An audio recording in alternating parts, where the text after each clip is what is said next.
Hello and welcome to another episode of I Will Hold Space for Your Darkness. I'm your host, Erin Jane, and today I am joined by Chrissy Stewart McKeen.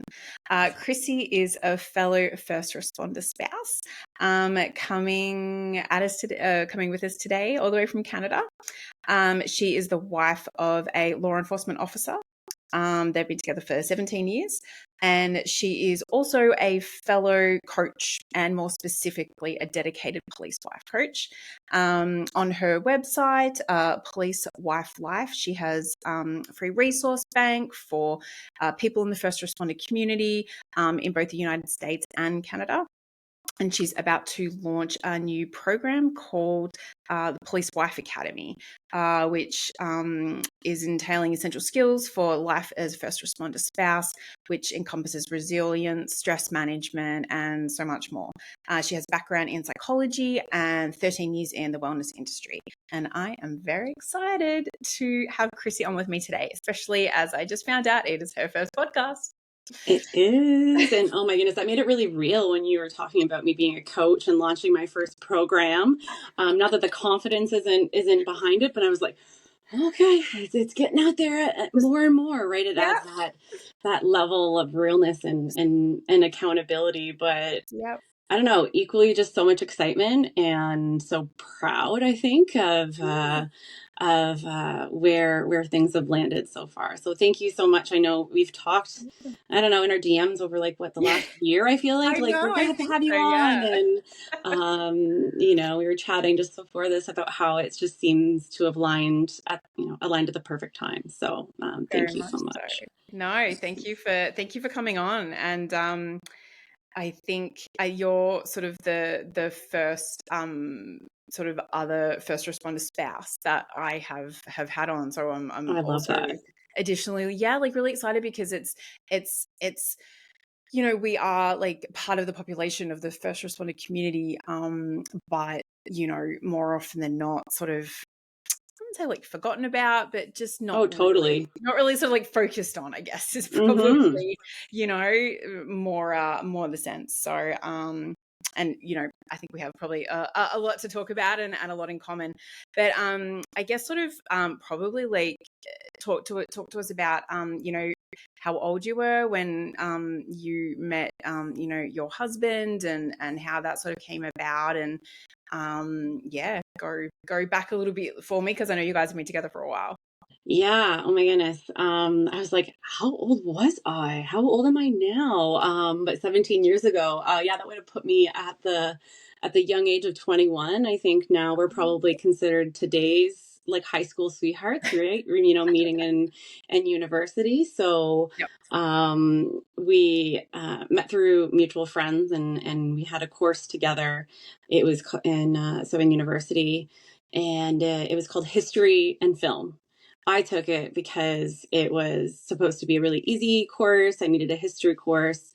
My husband took it because he missed his enrollment and got, the course, didn't get the courses he wanted. But basically what happened was that we basically watched movies every Monday night together for 4 months. So we had these 3-hour movie dates as like kind of like platonic friends, like, hey, you look nice today, and oh, thank you. And and nothing, oddly enough, nothing happened like during that period of time. We just watched movies and hung out. And then after the course was done, I was like, why do I miss him? Like, 'cause I was in my stage of like, I don't need someone in my life. I'm enough. I'm enjoying being young and single for the first time as a previous serial monogamist. And I was like, oh, it was both exciting and I was like, oh, why do I miss this guy? There was something about him. And so, reconnected, we have these mutual friends, and then, kind of that's how it got started. And it was pretty early on in our relationship where he asked me, I want to be a police officer. Like, that's kind of my intention. What do you feel about that? And I was like, oh my gosh, that's so amazing. Like, what a wonderful way to support your community. Like, I absolutely that would be just the best life. Yeah. And, this naive 21-year-old, and let me tell you, it is the best life, because we've worked really hard to make it that way. But man, I was so unprepared for what that yes meant. Yeah. And, there starts kind of the beginning of our police life together. Was actually probably more so 17 years ago, because he said, "This is my intention." Yeah. And so it was something that he worked really hard to get to the next 3 years. And he actually started on as a police officer when we were working in different cities as well. So we weren't living together. Yeah. So that made it even trickier, right? To not see him before he left and when he came home. But yeah. Wow. And so, in the introduction, I mentioned that you have like a background in psychology and like the wellness industry. So is that what you were at school studying? Yeah, so I studied psychology and at that point they offered ways that you can kind of study, a certain type of specialization within that. And Mm-hmm. so what really interested me was sexuality, marriage, and family. So there was actually some family therapy courses. There was, even something like the dark side of sexuality, or Yeah. like some just really cool courses that kind of interested me, with the intention of always going back to grad school for psychology or to become a therapist. Like that was kind of always Yeah. the intention. Mm-hmm. And then when I graduated, I realized, maybe I'll just try out this work thing for like a little bit, like a couple years. And 14 years later, I'm, still in, that wellness kind of industry. Just transitioned actually jobs just a few months ago. Mm-hmm. And yeah, it doesn't always go the way that you planned, right? And I No. think the first responder world is a great example of that. And all those twists and turns that happen. And it very much is, and I think one thing you sort of just said resonated when you were like, you gave your husband this like, yes, like I will support you down this path of becoming a police officer. And like you said, at that age, I mean, like that's the age I became a cop. And hindsight is a great thing, and we Oh know yeah. we know all of the pitfalls and stuff, looking back in 20 years ago, but it's you don't know what you don't know. So you Yeah. go in with like, it's almost like a beautiful naivety, like at times, I think, because you have that outlook of, I just want to go, and whether you want to change the world or make it better or just help people or just, be of service, like everyone enters that, that world for different reasons. But I think when you're so young, you just don't, it doesn't even factor into your, determination of like, I wonder what this is actually going to be like. It's like, like, oh, this is what I want to do and it looks cool. So yeah, cool, let's go. I know. And I think my husband had a better idea because his dad was actually an officer. So, as well. So there was that second generation piece. Mhm. But I grew up so rural in the country, where my exposure to police was the constable that came into our schools and, just basically hung out, and he was kind of like a friend. Yeah. And someone pulled over for speeding. Like that was literally my only exposure to Wow. like what police could do. Yeah. And yeah, that was it. So I think that my upbringing definitely did not prepare me. I didn't know anyone that was really a first responder. My uncle and my cousin were volunteer firefighters in our tiny little town, Mhm. but didn't really talk about it, right? Like I wouldn't have understood anyways, even if they did. Yeah. So I think I had that not going against me, but that was definitely a challenge. Like if you come into this life having really no understanding of what it actually means or looks like, then I think it's going to be harder Yeah. in a lot of ways. And like you said, sometimes ignorance is bliss. That's what I say often a lot when, like, I hear something about what happens that maybe other people might not. And I'm like, there's a reason why, people don't hear about some of these things. Right. And so I was one of those people, those like kind of sometimes ignorance is bliss. And then all of a sudden it's there all the time. And Mhm. no one no one teaches you what it's like to be in a first responder family, to be in a police family specifically, and what that means and what that looks like. And so, in a really short way, and I'm sure we'll get into the long way, that's really what what made me think, like, you know what, I need to help other people, because we've figured this out through just basically all trial and error in really hard ways. Not always hard, but a lot of hard. And it took us over 10 years Yeah. to get to this spot. And I'm like, it doesn't have to take that long, right? But there is, like you said before, little support in the sense of like supporting partners and families, right? I think we advocate, that we need more support for the first responders themselves, right? So, Yeah. let alone the people that are, really supporting them at home.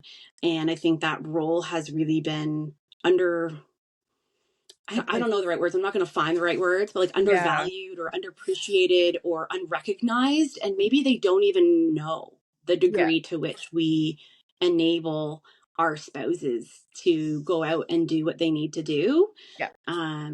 Because like one of my things I like to say is like it all starts and ends at home, right? Yeah. Like, whether you're a first responder of any type, but a police officer, they leave home to go to work and they leave work to come back home. And, those things, they go back and forth, Yeah. right? And what they experience at one place goes to the other.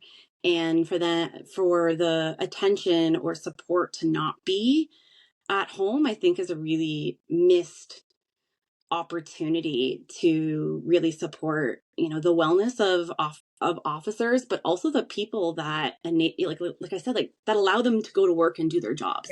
Um, I'm not saying like, hey, you couldn't do this without us, but like kind of like like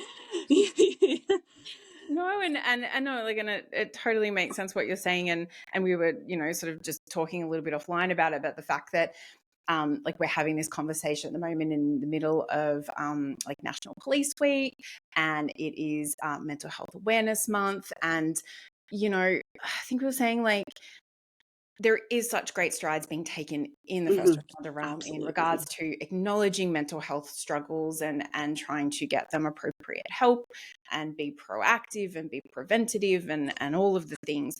And that sort of, I feel like spouses are a key piece that sort of gets missed in all of that, because we're also the ones that bear the brunt. We bear the brunt of their absence. We bear the brunt of their shift work and of, you know, like, I guess, making up for them not being there when they do, the overtime and the extended shifts and all that kind of thing. And not to, take anything away from, like, they're the ones that are actually doing it. But it's also like we are also the ones who bear the brunt of, their fatigue, their overwhelm, Hmm. their burnout, their, trauma exposure, and how that affects them.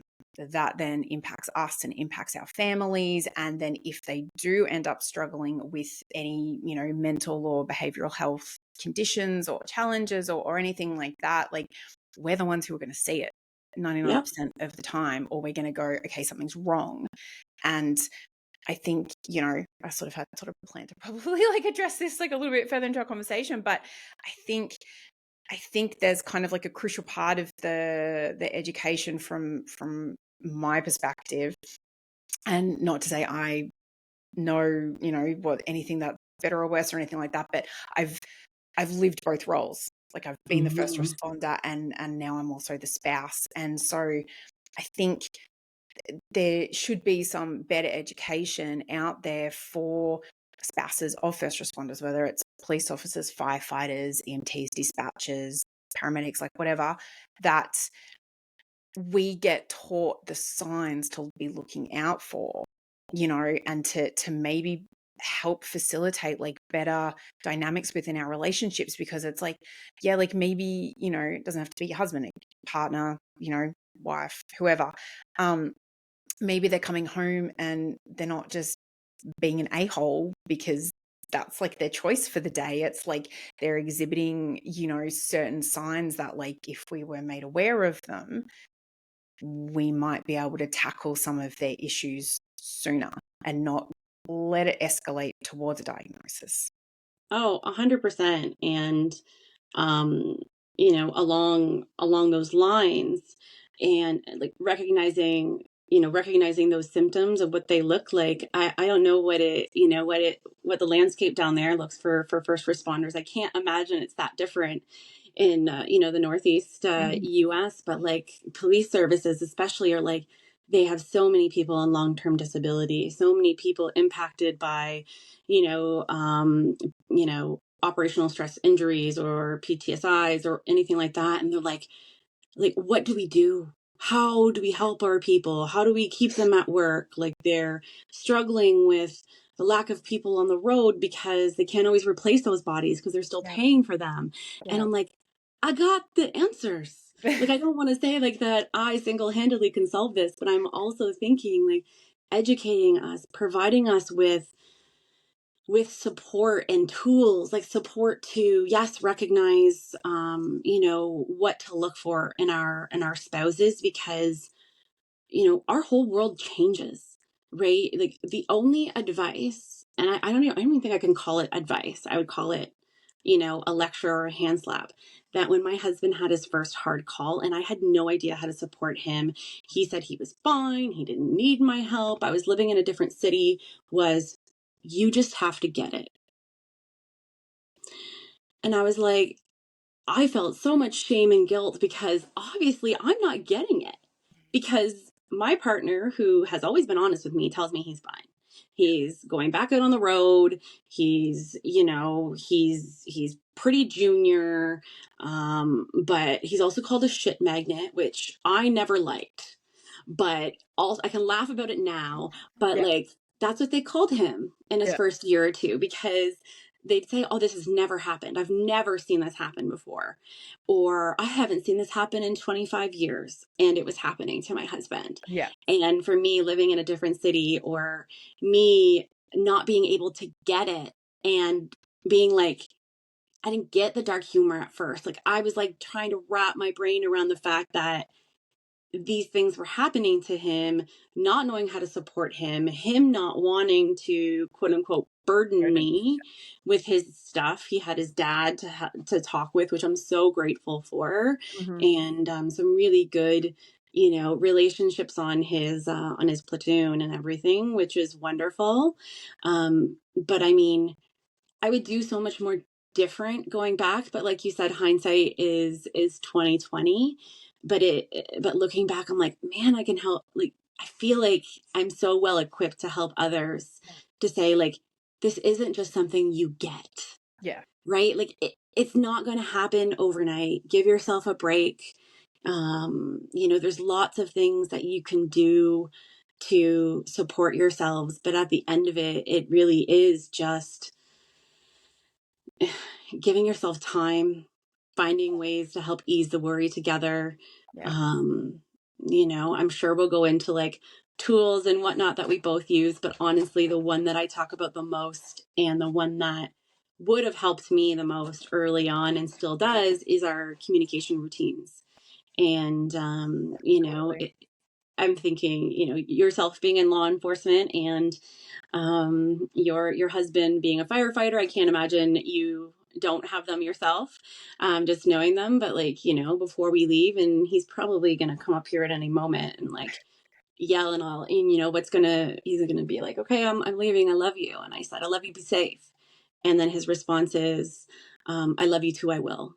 Yeah. And like, that just immediately brings my anxiety down, because that's his promise to always come home. Like, he's always going to come home. And then the two others that we always do is like, the second he's into something and he's safe, normally I know about it because he's a detective now, so he has projects, and he'll be like, all done, all safe. Yeah. or if he's going to be late, I'll be late. Or, you know, even for when he's on his way home, I'm on my way home. So I can look at my phone and know that he should be opening that garage door in half an hour.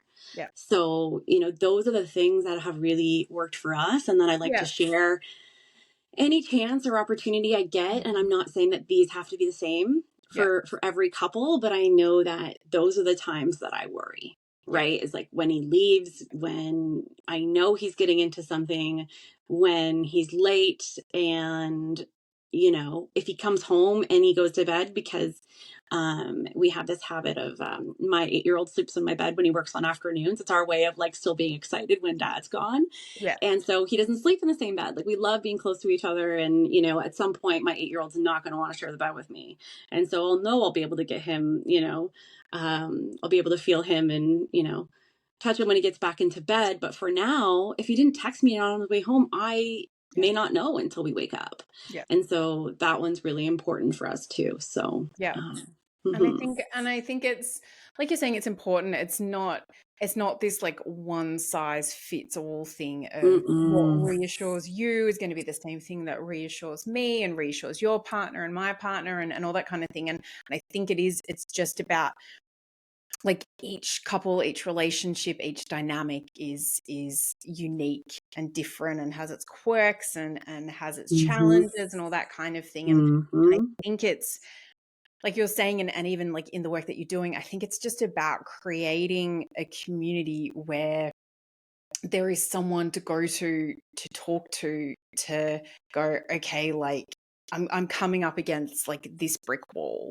or like we are as a couple and I don't know where to pivot, where to turn. And so when there are people who've like, yep, I've been going through this for the last 10 years, what you got? Like, come at me, let's talk it out together. And, you know, like I think it's like one of the things that I love about coaching is that it's client led. So, you know, we're not sitting here going like, okay, so you need to do A, B, and C, and then that's going to fix your life. It's like, okay, tell me what you're going through. Okay, like what do you think you could try differently? And what's the conversations that you've had with them? And, you know, have you thought about it like this? Have you thought about it like that? Like it's basically giving them the space and helping them open their mind to like the different things that they consider. And I think it's really powerful because then they have ownership in fixing their own problems. And I think that like then that sense of accomplishment of like, wow, like I've overcome this challenge, whether it's like a personal one or one within a relationship dynamic, it's like that person having that ownership. It's so empowering for them. Oh, huge. Yeah. So it's huge. And then, you know, when I was thinking about building, you know, Police Wife Academy, which I know we'd get there, but it kind of prompted me. And like, that's why there's a group component, because something like communication routines or whatnot is applicable to everyone. Yeah. But what it looks like specifically for each person is going to be different. 100%. And so in that group kind of call, there'll be, you know, discussions of, you know, communication routines and connecting with one another and maybe getting ideas from one another, right? Yes. Like, oh, that's really good. Like Chrissy's doesn't resonate, but this other person's does.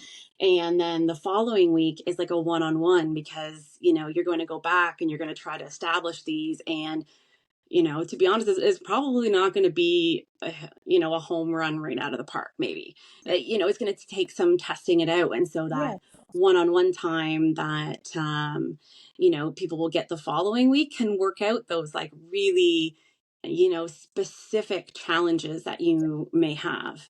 And so that's why I'm looking forward to it, because I really don't think, like, there are definitely times for one-on-one coaching and I like them, and there's certain people that it works out really well for.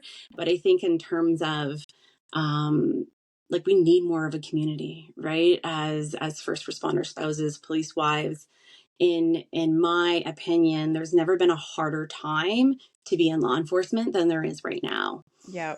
And so to know that there are other people that really get this life, that you don't have to explain it to, that you don't have to hold back from, that you don't have to wonder, are they going to understand me? Are they going to get me? Are they going to, can I trust them? Yeah. You know, like there's going to be none of that. And, and people might see the academy and be like, oh, it's only for new, but actually I want it to be kind of like a full spectrum. Like I'm Yeah. halfway through, and to be honest, I've learned more in the past year about policing than I have in the rest of my 13 years. Yeah. And so, that's one thing I want to be really clear with as I move forward into September, because I think having people at different points in their police life is going to be really helpful. Like having a whole bunch of new people, like every experience is going to be different, but to be able to learn from one another, right? Like group coaching is not just all about, here I am the coach and here you are my underlings. Yeah. Like that's not how it works. It's really about the group and learning from one another. And ideally that's what I like. What it turns out being, it'll be, I'm sure it'll be different every time, and I'll let it flow, but I'm really excited for to see kind of where that goes. That's brilliant. And I think, yeah, like sort of one thing that I took from that and how you're saying like there's going to be like that level of understanding that not necessarily everyone will get. Like, I think trying to explain to someone who is not the spouse of a first responder, like the feeling and that pit in your stomach when there's been an incident and you know that your partner is called to it and it's shit got real. Like trying to explain to someone how that feels when you're sitting at home, whether it's late at night and you're in bed or you're watching it on the news or like whatever, like what that pit feels like and what that pit contains, and that fear and that concern and all of like the racing emotions that you're just like, and like I describe it like it's like you just like you hold your breath. You do. To know that someone else kind of gets that without you're like, oh, when they get that call and you're like, yeah, like just that level of understanding I think is, I just don't even think you can put like a price on it. It's unmatched. I remember there was a post, and after this call I'll find it for you, but it was someone that had shared their experience in Charlotte. Yeah. And their husband was one of the ones to respond to that. Yeah. They were one of the ones that were okay and survived, but she didn't hear from him. He didn't answer his phone for a long time. And like the way that she described it, I'm like, I felt that in my heart. Like I felt that weakness in my knees. Like at that moment when I was reading that, that was me. And, the one thing, there's probably lots of things that I like to tell, new partners or first responders, specifically, police wives. It's like the worry will go down in time. Like it's heightened at the beginning for sure. And everything you're feeling is completely valid. And so sometimes you feel like, oh my God, is this the way it's going to be the whole time? Because like, I can't handle this. Right. And you feel like that will last forever. And first of all, that comes because you love them so much. I think that's a good reminder. Like sometimes you just get so caught up in your worry that you're like, this is because we love them. And it does go down in time, but it can come back in an instant. Like on those bad calls, like I haven't been affected by something like Charlotte in a long time. And it's probably because there was also a call that my husband got called out for a couple weeks ago on a Sunday to locate a dangerous individual. And there had just been a similar call in another region, and it didn't go well. And so, when it hits close to home, it's harder, right? Like, I try not to make these calls about me, like when you think about Charlotte or you think about other things, but I don't know. I feel like most people would be lying if they didn't see something and immediately think, oh my gosh, like you think about yourself, you think about them. Yes. And like outwardly you're like, oh my goodness, my heart breaks for you. And I'm like, my heart breaks for me. Like that could be me. Yeah. And, bye. I love you. Be safe. See, here we go. He forgot that I love you though, so. I know he's made a Um, liar out of you. How I dare know, you? fun, and it's been recorded. Uh, no, but So I know exactly what you're saying. Like I have, and not like ashamed to admit it, but like there was, I think it was a couple of years ago, and there were a couple of firefighters who died. They were fighting a fire in a basement, and they like got overcome, water source got cut off, and they died. And I sat in front of the TV and watched it on the news, and I cried. And I cried because I felt awful for them. I felt awful for their colleagues. I felt awful for their wives, and I cried out of empathy because that very thing, you're like, that could be me. And it's very confronting. It's yeah, very confronting to kind of even like put your mind there and put yourself there, and your heart and your emotions, because it's something that, first responder spouses, like, we don't think we're special in any way, but I think we have to, think about and acknowledge things that could be a reality that, probably like military wives, I would think, are like the only hmm other ones in that realm of like, you have to think about like, what do I do if they get like really critically injured, like, and they're in hospital? Do I take the kids? Who do I get to come watch the kids when it's 3 o'clock in the morning? Like, all of those thought processes. And like, for me, I go through the thing of like, okay, like, do I just literally get through it, pack a bag, and take my kids back to Australia, and just, like, it's all of the things that go through your head. Like, I know. it's yeah, very, very confronting. It is, and I think, especially at the beginning of our police life, I did a lot of, you know, well, that could have happened, Mhm. and I learned quickly that you can't do that, Yeah. right? You can't spend your life in figuring out like this could have gone a lot worse, Yeah. or that could have happened, because that's when that anxiety and that worry really takes over. And not to say that they're not valid, Hmm. but I think what it ends up doing is taking away, like, it takes away your energy, Yeah. right? And you often feel like you have to deal with that worry on your own, Yeah. because your partner already deals with Yeah. so much. Like, why would I layer my worry and my anxiety on them? And so I would say we didn't have the greatest communication for a really long time. Mhm. Like, we had these communication routines, but I didn't want to tell him about my bad day at work, because my bad day at work as, a project manager or in wellness is very different from what his bad day would be. Yeah. And I didn't feel, um, I don't know if like I had the right, or, I deprioritized myself Mhm. and my bad days, because in comparison, they just didn't compare. Yeah. And that was the wrong path to go down. Yeah. We I built my life around his, because the police schedule is so chaotic. So, Mhm. like, let's just make sure that everything is built around policing.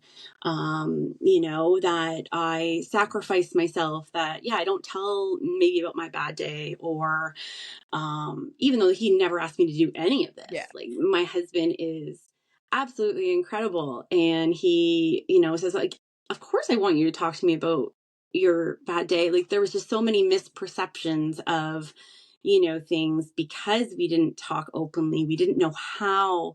That wasn't modeled for us, Yeah. right? So, Yeah. and I want to think that that's probably the case for a lot of people. Yeah. I don't know about you, but I'm not sure that the generation of parenting in the 80s was really like, let's talk about our emotions, let's figure out how to regulate them.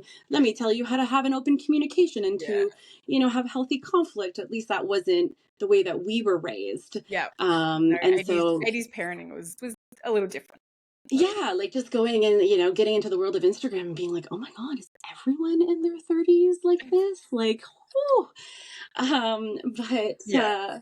No, but that, yeah, and to yeah. do that, and then to have the layer of policing or first responder Mhm. layered onto it, then it's going to set you up for a whole host of like unique, I think, challenges and hurdles, right? Yeah. That you were likely not prepared Yeah. to take on. And I think like you're saying, like the I would kind of refer to it as like the catastrophizing of like Mm-hmm. you hear something, something going on in like the next town over, and then it's really easy to spiral with all of that kind of anxiety. And I don't think that's sort of something I ever struggled with, simply because I had been in that role. So I think it helped me just sort of maintain and normal, just like a normal average kind of level of calmness. It was just like, and also we were both doing our roles when we met. Mm. And I think that makes a big difference too. So it was like, I was a cop, I worked at the crime squad. So we were, going out, arresting crooks, doing warrants, like doing all of, active kidnappings, all that kind of Yep. stuff. So he was on the other side of the wheel going like, it's 11 o'clock there. Like, why are you still at work? You've been at work for 18 hours. I'm like, yeah, it's just, It's this how it is is. how it rolls, sort of thing. And then, he was back here in America doing, doing his thing. So I think, one aspect that definitely helped us was that, like we both met when we were in those roles. So I think that Mm-hmm. contains a certain level of like equilibrium. An understanding, right? Like an understanding of that world and the dark humor versus me, this, naive country girl who's now seeing her like most loving. And I mean, he's going to listen to this and be like, can you not describe, like, he's just like the biggest teddy bear. Like, I'm not sure, like he, and he has a psychologist that he works with, and, Mhm. and she's just like, the way that you are able to process what happens to you at work, and then your ability to transition to home life and be present for your wife and your boys and like your family. She's like, I do not see this often, like Yeah. at all. So I will say, like, I'm not sure if he's one of those people that's maybe just built in, and like he's not hiding. And someone's like, so where does he take his anger out? And I was like, um I don't know. I mean, he healthily processes it. We Yeah. see therapists. We Yeah. we talk about it in ways that is good for both of us. Like, Mhm. we haven't necessarily, had to deal with that level. And, I'm grateful for that. I know that that's not everyone's experience. It's probably not a common Yeah. experience in that sense, but it still has been far Yeah. from easy. Like, I don't think anyone would talk about first responder life being easy, especially anyone that is in it. Yeah. You mentioned that like you don't have to, what was it, like with other police spouses or first responder spouses, like you don't have to explain it, you just get it. And like there is an element of, unless you're in this life, you can't truly understand it. But it's kind of like having kids. Like, you can tell someone, you can tell your girlfriend who's 9 months pregnant what it could be like. Well, you don't, because then that, like, it's too late now. Yeah. But, but like they're not going to get it until they're there Yeah. themselves, right? And so Yeah. that's why I think coming together as a first responder community is so important, Yeah. because it does give you that validation Mhm. that, what you're dealing with. I've helped it with some research here in Canada, and they have used the word for public safety personnel, which kind of covers Yeah. all first responders and whatnot, and that it's a life like no other. Yeah. And I love that phrase, because it really is. It's a life like no other, that not a lot of people can understand, that have a real inside look into. And it's also a life that gets talked about a lot in the media, right? And that's probably a whole other podcast Yes. episode or series, right? But another thing I've told newer police wives especially is to be careful where you get your information from. Yeah. Right? Like, it's not just the news, it's sometimes large Facebook groups, right? That maybe were formed with right intentions, but by the time you get 8,000 people in them with different opinions, and like you said, what works for everyone is different, but not having the awareness to say, I have my way, you have your way, and they're both equally valid, it Mm-hmm. doesn't end up coming off that way. And so, while I would never, ever turn people away from support, I do just say, I would just Choose wisely. caution you, like, if this doesn't feel good, there's a reason, Yeah. and because sometimes there is stuff that gets posted there, that a lot of really good stuff, like celebrations of them becoming first responders, but then there's the other end of like, my spouse cheated on me. And there's so much of that you open this group and that's what the new spouse sees, right? Is all of this. And then that becomes a certain belief. Like, if this is all I see, this must be what it is. Yeah. And I think it really, and that's also a reason that I wanted to do this work and help to, bring, some awareness and education, because, I think there's also this, belief that like first responders cheat or cops cheat or whatever. And, that's true, but so do lawyers, so do doctors, so do construction workers, so do, like, it's just that, because of the status and like the level of responsibility Yeah. that especially police are given with a gun, they're held to, Yeah.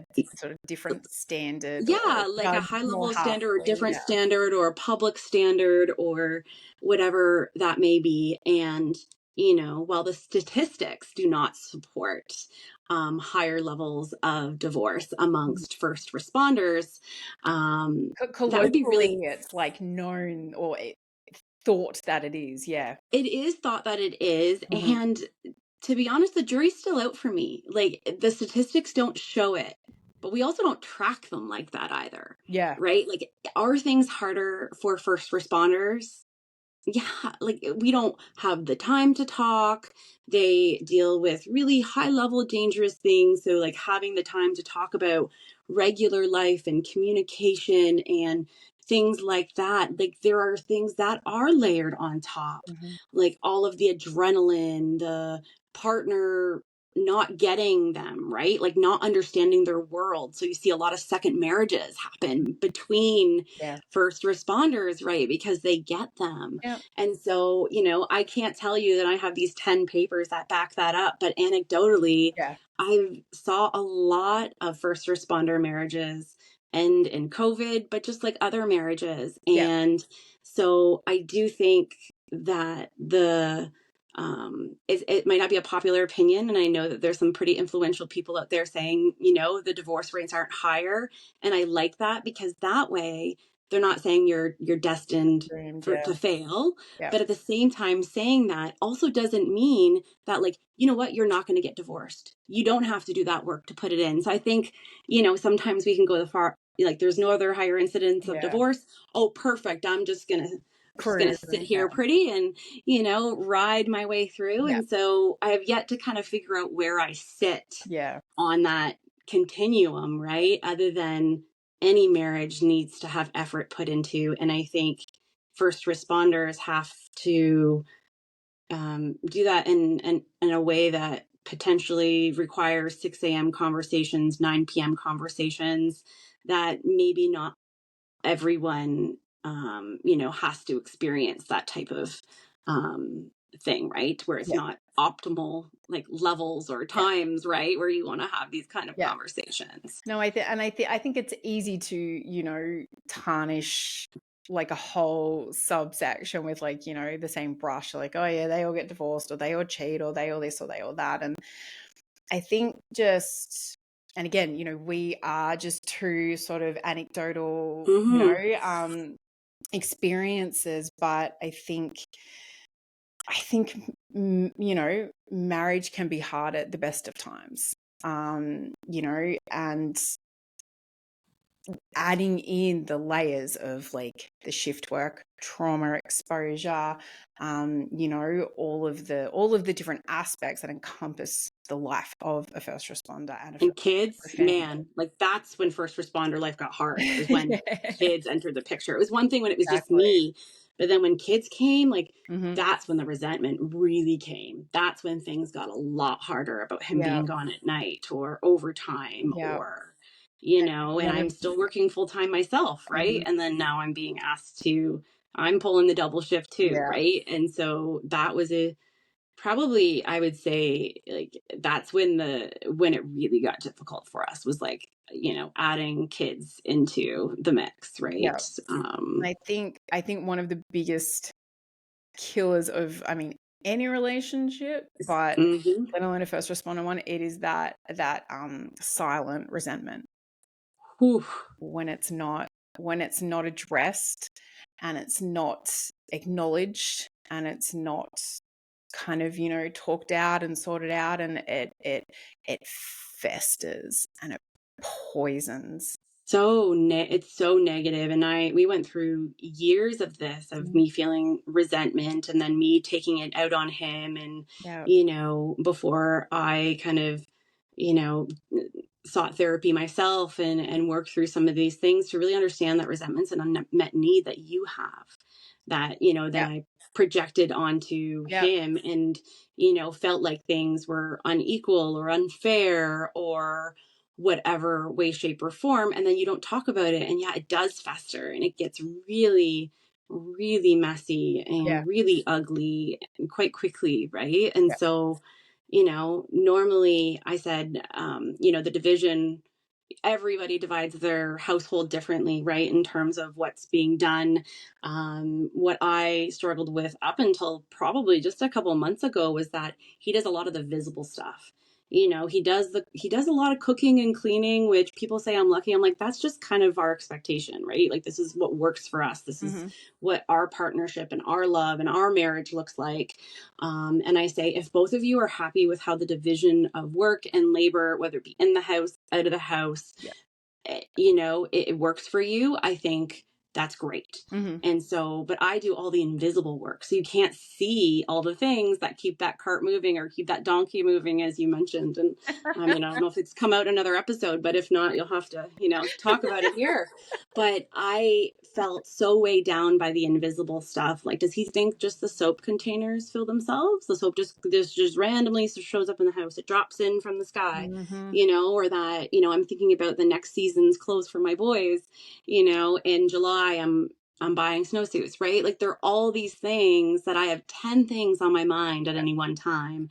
And now he's just cleaned the kitchen. And I'm like, oh, great. Like, his stuff you can see, Yeah. my stuff I can't see. Yeah. And so it was really giving myself the appreciation and Hmm. validation for saying, like, I do so much, Yeah. and also asking for it from him. Yeah. Like, I didn't think after being together for 17 years that I would have to ask Yeah. for like appreciation and validation. And, and to be honest, I still don't think I should have, but maybe we just didn't, that's just not something we do. Like, we're acts of service kind of Yeah. people generally, Yeah. right? Like, you fold laundry, whew, that is a nice thing. That is, show me love that way, right? But we're new with the words of affirmation, and like, Yeah. when we can't change the way things are, we can't change he's working overtime. I Yeah. can't change the fact he's working afternoons, or that all of this is coming on me. The only thing that can be done is him to say, I appreciate you. Like, I know that this is hard. I know you're taking on the boys and everything at the house. I couldn't do this without you. Like, that's it. And then Yeah. suddenly, poof, resentment, at least for me, goes Mhm. away.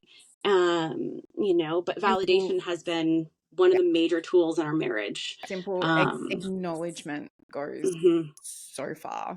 And I know, like, we sort of had something sort of fairly similar, like, a few years ago, where it was like everything he did took him away. So his job took him away, his hobbies took him away, um, his second job took him away.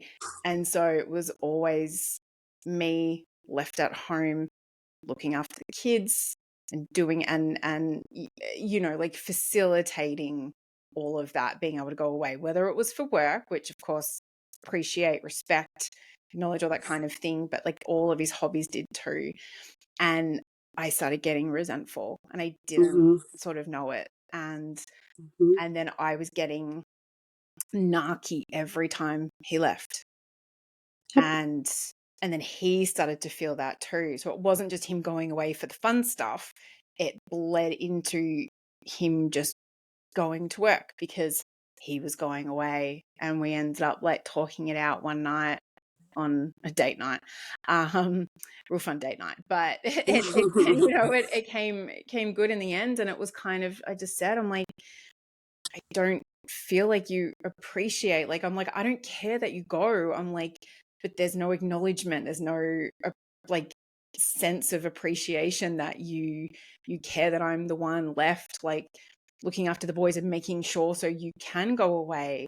And he was like, how do you not know that I appreciate it? I'm like, how would I? When do you say it to me? When do you tell me? When do you acknowledge it? When, like, what is it? And then I also felt bad too, because I hadn't realized that my resentment was like creeping out. Like, and every time I went to work, he was like, I feel like shit every time I go to work because you're acting like this. And I actually hadn't realized that was coming through. And we had this big conversation about it. And I think it was like around hunting season. So I was getting very sort of, anxious, because I'm like, here we go again. And, he was going hunting in like a couple of days, and all he did was send me a text message. It was one text message, and it just said, thanks so much for holding down the fort. I love this so much. Yeah. That's all it takes. Like literally it. I needed one text message, and I'm like, okay, cool. I know. And it's like, if we just had known it was that easy, right? Like that there was, these things that we could just think go, that they're there and they don't need to be said. They do need to be said. Like when, I think I don't know if we mentioned it once we started recording or before, but just over a year ago, we weren't on social media. We didn't tell people we were a police family. And so here I am, everything public and open. And how did I get there? It's because at 6 a.m. in the morning, the only time we have to talk, I was like, what's going on? Like, I am putting in more at home. I have, the boys more. I have a full-time job. I'm, trying to start my coaching business. I'm like, how am I going to do this when you are not here? Like, when you're here, you're not here.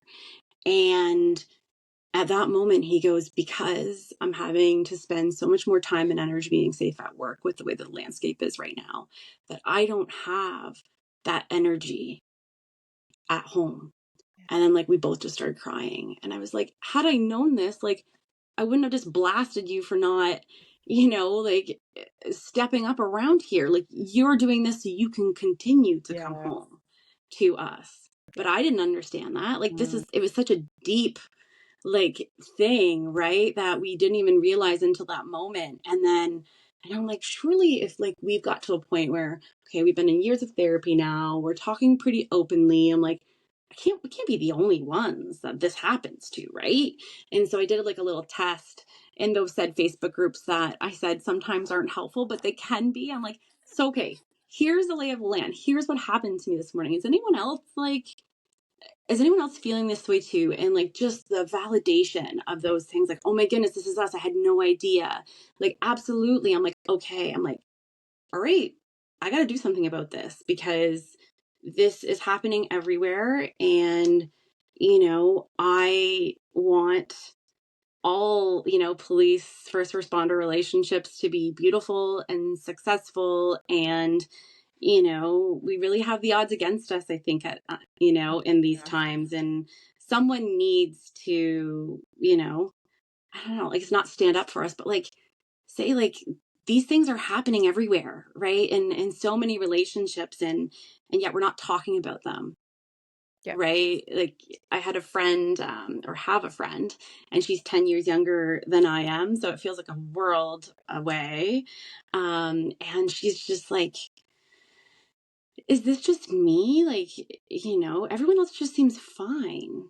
Like, no one else just talks about it. They're just like, oh, my husband's a police officer. It's all good. And like, are they good? And I'm like, no, no, I really don't think they are. And I said, I think it's just that we're not talking about it, Yeah. right? That like people are feeling this way, but feeling like, when you feel like you're the only one, right? As a new mom or anything that's challenging your life, you're the only one that's depressed. Yeah. Right? You're the only one that has PTSI or an operational stress injury, like mental health or whatever, just has a way of making you feel so alone. Challenges have a way of making you feel so alone. Yeah. And when we don't talk about it, oh man, it feels so much worse. Yeah. And if people were just to know like the vulnerability and the courage and that like sinking feeling of like when you go to think about like, do I say something? Say it, because it will feel better. And Yeah. then you do it again, it's easier, and you do it again, it's easier. Mm-hmm. But yeah, I also feel like there's never been a harder time to be a first responder or in law enforcement. And there's never been a time where we've also been more disconnected. Yeah. Yeah. No, that sounds very true. And like you're saying, I think something you said earlier as well about the fact that, although the first responder spouses, be it husband or wife, often there's a very sort of common thread that they go, oh, I don't want to like burden my spouse, or I don't want to talk to them. And then equally the spouse is like, oh, well, I don't want to burden them with my day because their day's hard enough, or I don't want to burden them with my fear and anxiety about what it's like being married to a cop at the moment, regardless of whether it's in America or Canada or whatever else. I think there's a lot going on in that world at the moment, and a lot of police deaths, and it's scary. And so then no one's wanting to burden each other, and I think it's kind of broadens out into like a fellow spouse or whatever. Like no one's kind of wanting to have those, I guess, like authentic conversations of like what's actually going on, if you peek behind the covers, because some people are just private and they don't want to share their business. Some people are scared. Some people, like you're saying, think that they're the only ones. And it's the reason I do this podcast. So people have the opportunity to come on and share their experiences so they know that they're not alone. And it's just about getting it out there.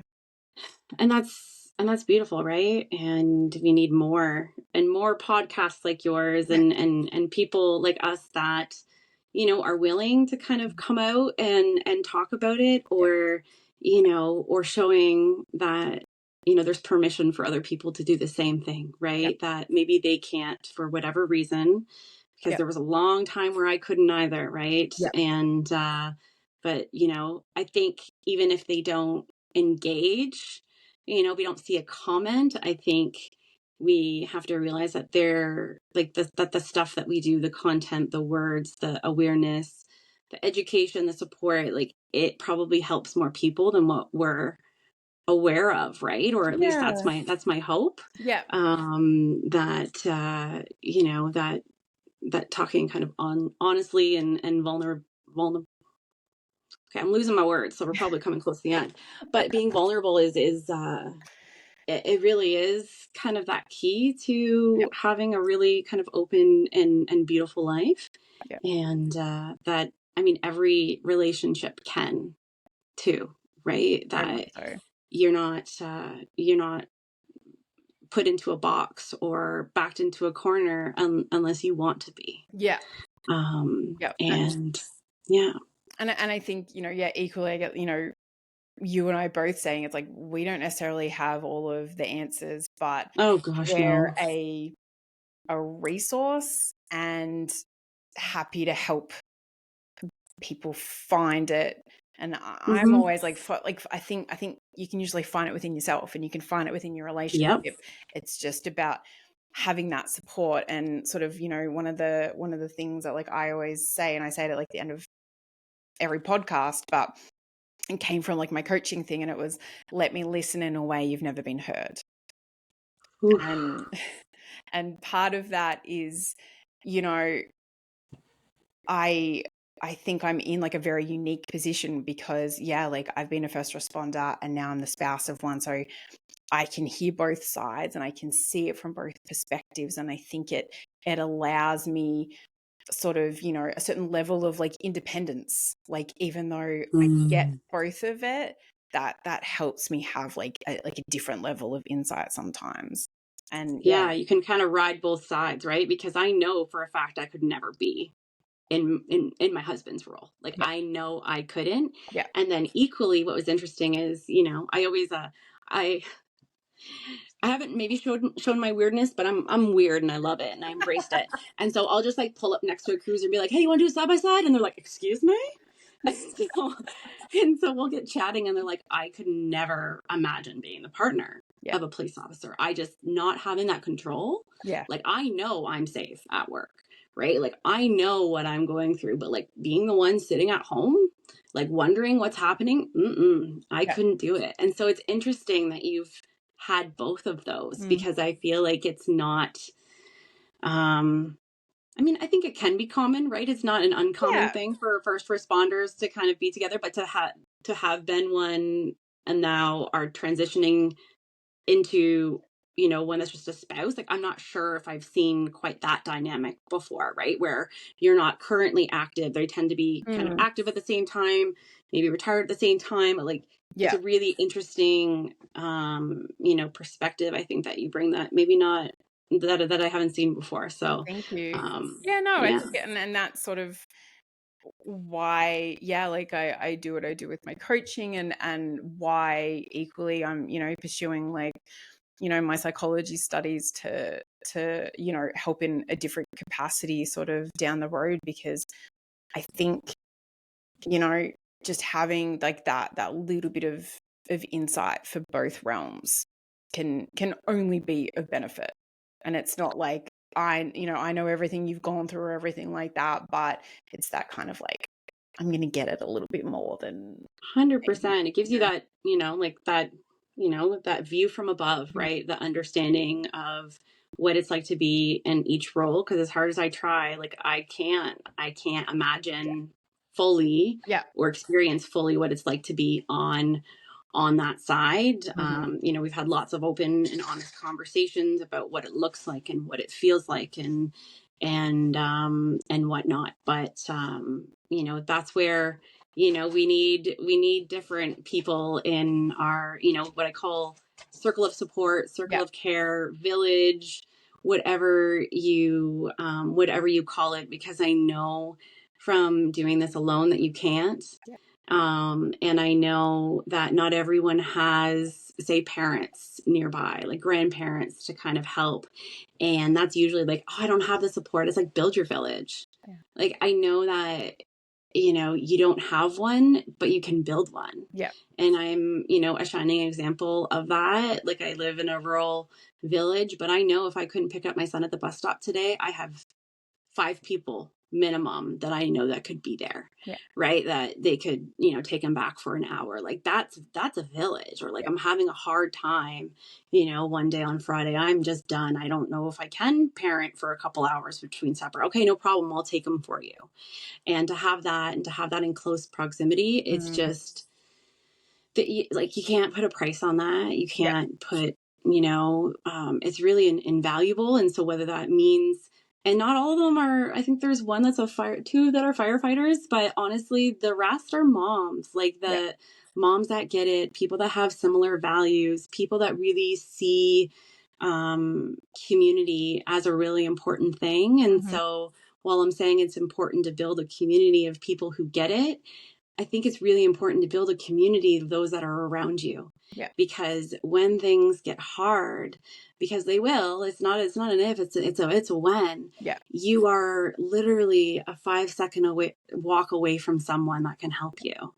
And that's also what I want to help people build, is because that can feel really scary, or you don't know how to do that. And often it's just the confidence, right? The awareness that that's what you need, that you don't have to do this alone. You were never meant to. Yeah. And, and then just, helping them figure out how to do it on their own, right? Like you said about coaching, right? Is what does that look like for them? Because what it looks like for them is not going to be the same. Yeah. But you do need that village. You need that supportive circle of first responder spouses that get it. And then you just need people that have similar values, that live close by, that you can just lean on when you need to.